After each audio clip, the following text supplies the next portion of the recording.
Chez Frontières, nous avons enquêté sur les députés de la France Insoumise et leurs collaborateurs. Islamistes, pro-Hamas, soutien des Black Blocs, antisémites, appel à la violence et à l'intifada, la radicalité et les dérives de certains des collaborateurs méritent d'être mis en lumière. Nous avons examiné les réseaux sociaux de ces militants et voici ce que nous avons trouvé en accès libre. Depuis 2002 et l'arrivée de nouveaux députés radicaux comme Sébastien Delogu ou Ercilia Soudé, une nouvelle génération très radicale a fait surface au sein de la France Insoumise.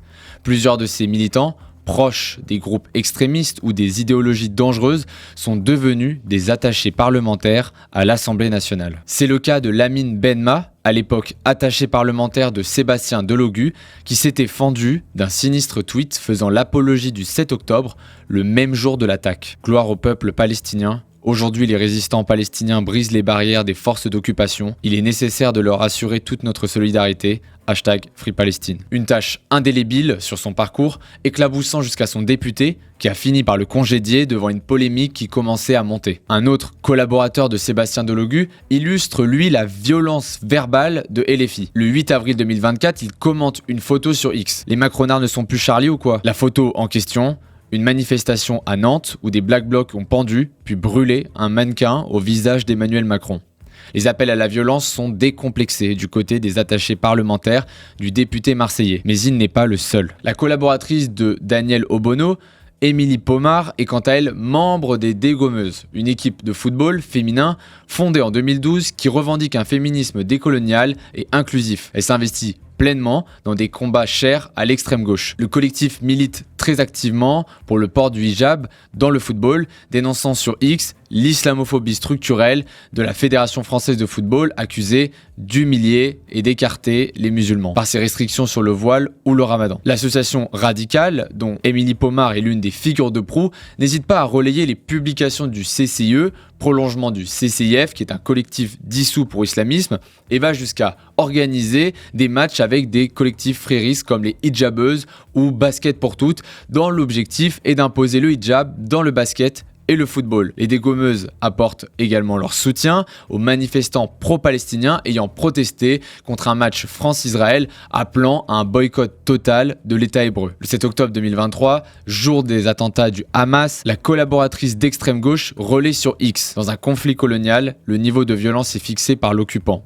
#Israël. Qu'il est hypocrite de donner des leçons au peuple palestinien sur sa manière de lutter quand on le condamne à compter seul ses morts, ses prisonniers et ses terres volées. Sans justice, pas de paix. Un message qui légitime les attaques terroristes sous couvert de solidarité. Le même jour que les attaques du 7 octobre, elle relaie également un thread en s'interrogeant si la sécurité des Israéliens est-elle compatible avec la politique coloniale. En clair, elle cherche à justifier les attaques terroristes du Hamas. Dans les coulisses de la France Insoumise, un autre collaborateur se distingue par son ardeur à défendre des positions provocantes, fausses et une rhétorique victimaire assumée. C'est le cas de Mehdi El Fazazi, fidèle attaché de la députée Alma Dufour, qui en vient jusqu'à faire des comparaisons historiques, indignes et écœurantes. Le 1er juin 2024, il publie sur X. C'est les mêmes chiens de garde qui nous traitent d'antisémites et qui parlent des musulmans comme les journaux des années 30 parlaient des juifs. Le 7 février 2025, il renchérit. On traque les musulmans partout où ils osent s'exposer, comme on traquait les juifs dans les médias et le cinéma sous l'Allemagne nazie.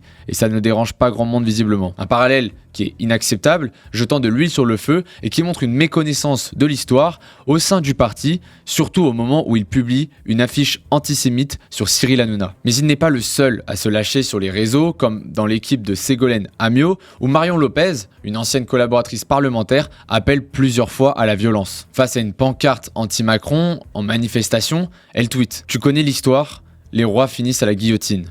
Il faut dire que la jeune femme revendique ouvertement la violence et l'insurrection, en particulier aux côtés des mouvements Black Bloc auxquels elle affirme presque appartenir. Va falloir être plus méchant, commente-t-elle, en s'appuyant sur l'article 35 de la première constitution républicaine qui affirme que l'insurrection est un devoir du peuple dans certaines circonstances. Elle va même jusqu'à écrire à une amie « Alexa, joue appel à la révolte et trouve-moi un outfit pour la manif de samedi ». Ici, elle sous-entend qu'elle compte s'habiller tout en noir pour rejoindre les mouvements Black Bloc. Elle accompagne d'ailleurs son message d'un emoji drapeau noir qui est un symbole du ralliement des groupes d'ultra-gauche. Marion Lopez cible aussi le gouvernement qualifiant Darmanin de ministre des bavures et de la répression et accusant la police de taper, mutiler et tuer dans les quartiers populaires et les cortèges. En août 2024, elle qualifie de déporter les migrants déplacés avant les JO. Une formulation outrancière qui résume à elle seule tous les excès de la France insoumise. Elle aussi montre sa haine d'Israël comme une signature de son appartenance au parti en retweetant un internaute affirmant que dans la guerre contre le Hamas, Israël est l'agresseur. En juillet 2024, elle applaudit également l'attaque au sniper contre Donald Trump d'un commentaire glaçant, propre, net et sans bavure. Ça trahit une fascination inquiétante pour la violence en politique. Le 3 mars dernier, elle annonce rejoindre Le Média, qui est un média cofondé par Sofia Chikirou en septembre 2017, qu'elle présente comme un média qui inclut les idées de la France insoumise, mais également la pensée communiste, socialiste et écologiste. C'est ainsi que Marion Lopez nous fait dorénavant profiter de ses analyses politiques du lundi au jeudi et invite notamment Amin Snoussi, le collaborateur d'Ercilia Soudé, thème de sa première chronique, le harcèlement politico-médiatique contre Rima Hassan. Aux côtés de Thomas Porte, Aziza Nouya participait le 16 mai 2024 à une formation antiracisme de LFI avec des figures de Parole d'honneur et de Tzedek, affichant son ancrage dans les réseaux militants radicaux. Sur X, elle se lâche. Le 24 novembre 2024, on ne peut être qu'islamophobe pour dénier le génocide à Gaza, tout en relayant les appels d'Urgence Palestine, un collectif pro-Hamas et antisémite sur lequel nous avons enquêté, Parole d'honneur, ou l'AFPS, qui est un collectif antisioniste, ou du BDS Movement, qui est un mouvement antisioniste souhaitant isoler Israël sur la scène internationale, ainsi que du compte Georges Abdallah, qui est un terroriste palestinien emprisonné en France. Toutes les officines souhaitant la destruction ou l'isolement d'Israël sont présentées sur son fil. Dans l'entourage de Paul Vanier, Mohamed Awad Abdou, collaborateur au parcours controversé, ne laisse personne indifférent. Ancien président des Jeunesses musulmanes de France à la Courneuve, qui est la branche jeunesse des frères musulmans liés à l'UOIF, cofondée par Hassan Iquissen, un imam expulsé en 2023 pour discours antisémites et haineux.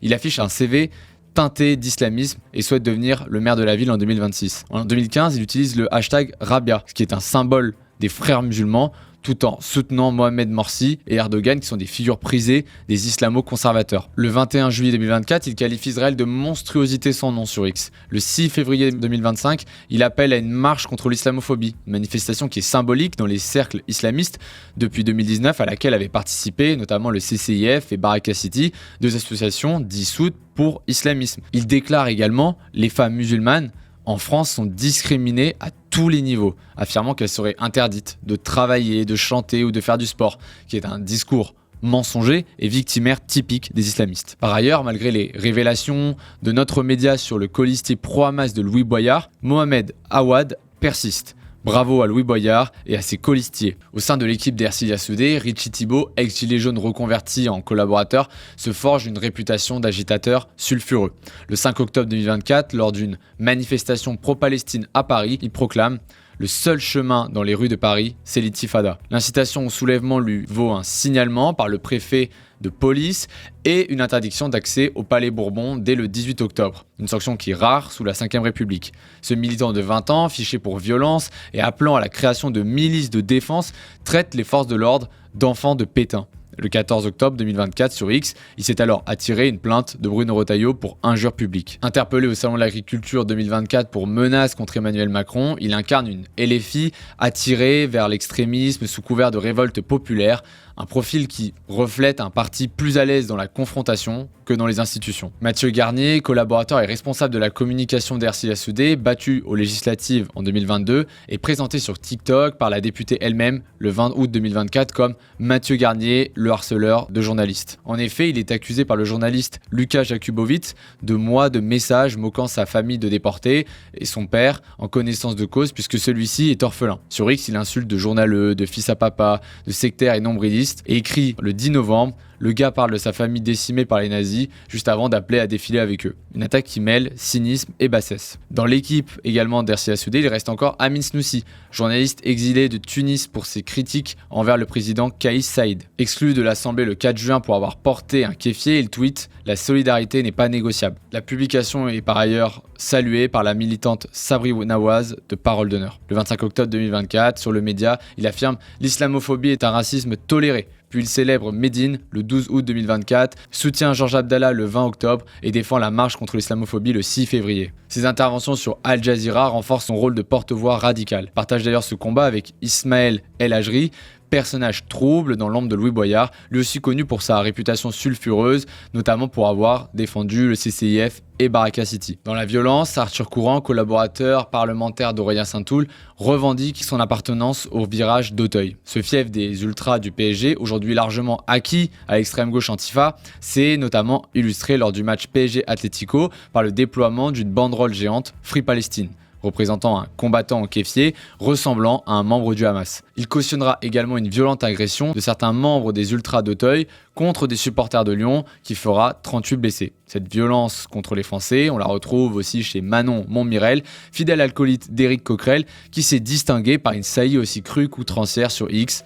que la France et tous les Français aillent niquer leur mère. La jeune femme est par ailleurs visée par une plainte assortie d'accusations antisémitisme pour avoir insulté un homme de confession juive en le traitant de gros raciste pro-génocide et en concluant qu'il n'avait rien à foutre dans cette ville. Une brutalité et une rhétorique qui constituent désormais une marque de fabrique au sein de tous ces éléments radicaux de la France insoumise. Il y a un grand remplacement. Vous savez l'importance de cette créolisation qui crée du neuf.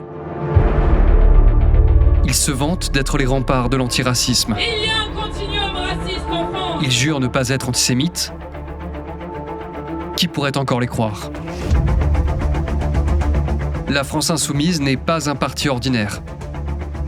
Ses rangs sont occupés par des éléments dangereux. Faute d'enquête sur ses leaders, le parti glisse vers une radicalité croissante. Il intègre des fichiers S et s'entoure d'individus toujours plus sulfureux. Dans ce magazine, tout est exposé, point par point. Une cartographie numérique implacable dévoile leur réseau. Leur stratégie, miser sur les étrangers et le communautarisme afin d'obtenir le pouvoir. Députés, collaborateurs, votes à l'Assemblée, rien ne nous a échappé. Enquête sur la galaxie anti-France. Preuves en main, leurs mensonges s'effondrent. Le 9 avril, ouvrez les yeux. Découvrez notre nouveau magazine sur la France insoumise, le parti de l'étranger.